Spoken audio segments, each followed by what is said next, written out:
এই ব্যস্ত রেখে তাদের কাজকর্ম কি? তাদের কাজকর্ম হলো এই ব্যস্ততার মাধ্যমে এই নফস আমাদেরকে আখিরাত থেকে দূরে সরাইয়া রাখে। সুতরাং এই দুইটা দুশ্মন থেকে বাঁচার জন্যই হচ্ছে শবে বরাত। শবে বরাত, বরাত মানে কি? বরাত মানে হচ্ছে যে বরকতময় রাত। বরকত কে পাবে? যে শয়তান থেকে বাঁচতে পারবে এবং নফসে দুশ্মন থেকে যে বাঁচতে পারবে সেই বরকত পাবে। এই দুইটার মধ্যে যে আটকে থাকবে, শবে বরাত তো তার সামনে আসবে কিন্তু তার জীবন বরকতময় হবে না। শবে বরাতকে কেন্দ্র করে আমাদের দেশের আপামার জনসাধারণ, মুসলমান মুমিন মুমিনাত সবাই সারা বিশ্বে যে যেখানে আছে রাত্র জাগরণ, দোয়া, কান্নাকাটি করতেছে, কিন্তু তারপরও দেখা যায় ফলাফল শূন্য, কোনো লাভ হয় না। এর মূল কারণ কি, মূল বিষয়বস্তু কি, আজকেই সেই আলোচনা আপনাদের সামনে পেশ করা হবে। মূল বিষয় হচ্ছে আমরা ইবাদত তো করি, কিন্তু ইবাদত করার সাথে সাথে পরহেজ করতে হবে, নিজেকে গুনাহ থেকে বাঁচাইতে হবে, নিজেকে সকল প্রকার অবৈধ অমূলক কাজ থেকে বাঁচাইতে হবে, সেই বিষয়ে আমাদের কোনো খবর নাই। যার কারণে আমাদের ইবাদত এমন একটা ওষুধ, যেমন আমাদের শরীরে ডায়াবেটিস হলে আমরা ওষুধ খাই, কিন্তু হেফাজত হইতে হবে চিনি থেকে। চিনি জাতীয় খাবার খাওয়া যাবে না, মিষ্টি অতিরিক্ত খাবার খাওয়া যাবে না। যদি অতিরিক্ত মিষ্টি খায় তাহলে ডায়াবেটিস ওয়ালা যতই ওষুধ খাক না কেন, ওষুধের গুণাগুণ নষ্ট হয়ে যাবে চিনির সামনে। ঠিক তেমনি ভাবে শবে বরাত, শবে কদর, দামি দামি রাত্র আমরা জাগরণ করি, কিন্তু আমরা আমাদের নফস থেকে নিজেদেরকে বাঁচানোর কোনো ফিকির না করার কারণে, গুনাহ থেকে আমরা নিজেকে বাঁচানোর কোনো ফিকির আমাদের নাই, আমাদের চিন্তা নাই। বেপরদা জিন্দেগি, চোখের হেফাজত নাই, নারীদের সাথে অবাধ মেলামেশা, ফেসবুক, টুইটার, বিভিন্ন ভাবে ইউটিউবের মধ্যে সেক্সুয়াল ছবি, মহিলাদের ছবি দেখা, চোখের জিনা করা, আইনানে তাজনিয়ান। কোরআনের মধ্যে আল্লাহ পাক বলেন, হাদিসের মধ্যে আসছে, আল্লাহ পাক বলেন তোমরা তোমাদের চোখকে হেফাজত করো, চোখকে হেফাজত করো সুন্দরী নারীদের থেকে। এবং মহিলাদের জন্য বলা হয়েছে তোমরা তোমাদের চোখকে হেফাজত করো নামহরম পুরুষ থেকে, এবং গান বাজনা ইত্যাদি থেকে পরহেজ করার জন্য বলা হয়েছে। হাদিসের মধ্যে আসছে চোখও জেনা করে।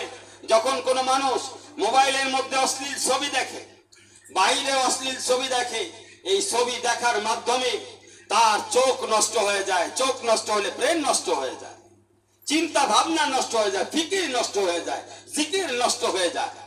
তখন তার ইবাদত শুধুমাত্র একটা দেহ পরিণত হয়, ওই ইবাদতের মধ্যে কোনো আত্মা থাকে না। আপনারা দেখেছেন, যদি কোনো আসবাবপত্রের মধ্যে ঘুম ধরে, তখন বাহির থেকে আসবাবপত্রের শেকেল ঠিক থাকে, কি থাকে?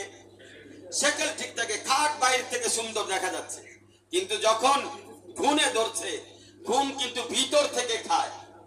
আস্তে আস্তে ভিতর থেকে ঘুম খেতে খেতে ওই খাট এবং ওই আসবাবপত্রের ভিতরের কলিজাকে ফুটো করে ফেলে।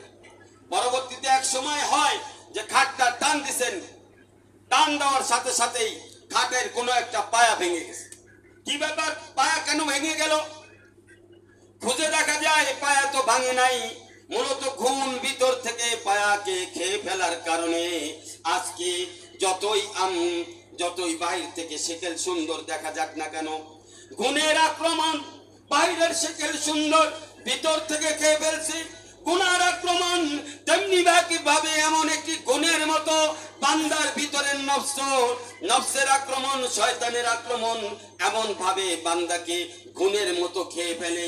বাহির থেকে নামাজি বান্দা দেখা যায়, বাহির থেকে দেখা যায় বিশাল হুজুর মোল্লা, বাহির থেকে দেখা যায় বিশাল আল্লাহওয়ালা, দাড়ি আছে, টুপি আছে, পাঞ্জাবি আছে, সব কিছু আছে, কিন্তু ভিতর থেকে খেয়ে ফেলছে, ভিতর থেকে গুনার গুণগুলো এমন ভাবে খেয়ে ফেলছে, দাড়ি থাকা সত্ত্বেও, টুপি থাকা সত্ত্বেও অন্তরের মধ্যে শান্তি নাই। কথা ঠিক কিনা বলে? অন্তরের মধ্যে শান্তি নাই। এমন কারণ হচ্ছে গুণে খেয়ে ফেলছে। কিসে খেয়ে ফেলছে? গুনার গুণ। গুনাহ এমন একটা গুণের মতো, এটা মানুষ যখন পালে তার ভিতর থেকে তাকে খোকলা করে ফেলে। আপনারা দেখেছেন ধানের ক্ষেতের মধ্যে অনেক ধানের মধ্যে চিটা হয়। কারণ কি? ধান তো অনেকগুলো, কিন্তু চিটাও মেলা। তাই কোন কোন জিনিসগুলো চিটা হয়েছে? যেই ধান গাছের ভিতরে বাইরের কীট পতঙ্গ আক্রমণ করেছে, আক্রমণ করার কারণে কোনো সমস্যা নেই, কিন্তু আক্রমণ করে ওই ধানের ভিতরের ধান গাছের রস খেয়ে ফেলছে। কি খেয়ে ফেলছে? ধান গাছ ঠিক আছে, গাছ ঠিক আছে, তারপরেও কি ধানের মধ্যে চিটা, ধান নাই, চিটা বের হইতেছে। কারণ ওই যে কীট পতঙ্গ যে আক্রমণ করছে, ও কিন্তু ধানে আক্রমণ করে নাই, চিটার উপরে আক্রমণ করে নাই, ও গাছের উপরে আক্রমণ করে নাই, আক্রমণ করছে গাছের ভিতরে রসের উপরে। কিসের উপরে? গাছের ভিতরে রসের উপরে। কিসের উপরে আক্রমণ করছে? রস খেয়ে ফেলছে। কি বলছে? বন্ধুরা আমার, নামাজের রস আছে, জিকিরের রস আছে, ইবাদতের রস আছে, কিন্তু আজকে আমাদের ইবাদত কাজে লাগে না। দোয়া করলে আল্লাহ দোয়া কবুল করে না, আমরা জিকির করলে আল্লাহর কাছ থেকে সেরকম নূর পাই না। কারণ হলো ভিতর থেকে নফস আমাদেরকে গুনার সাগরের মধ্যে লিপ্ত করে ভিতরের রসগুলো খেয়ে ফেলতেছে। নামাজের রস খেয়ে ফেলতেছে, জিকিরের রস খেয়ে ফেলে, ইবাদতের রসগুলো খেয়ে ফেলে, যার কারণে মনের মধ্যে শান্তি থাকে না। কথা ঠিক কিনা?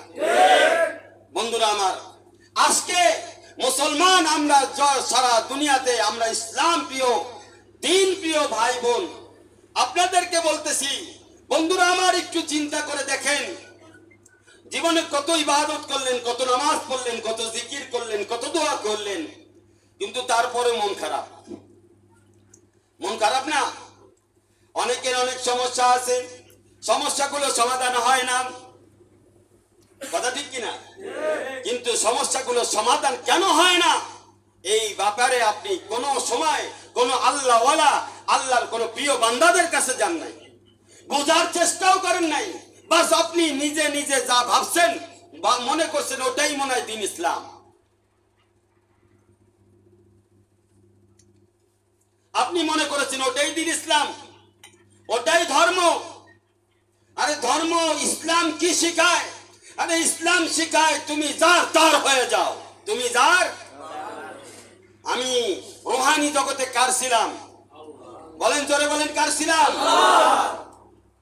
আবার যখন দুনিয়া থেকে চলে যাব, কার কাছে যাব? মাঝখানে আপনি কার হইলেন?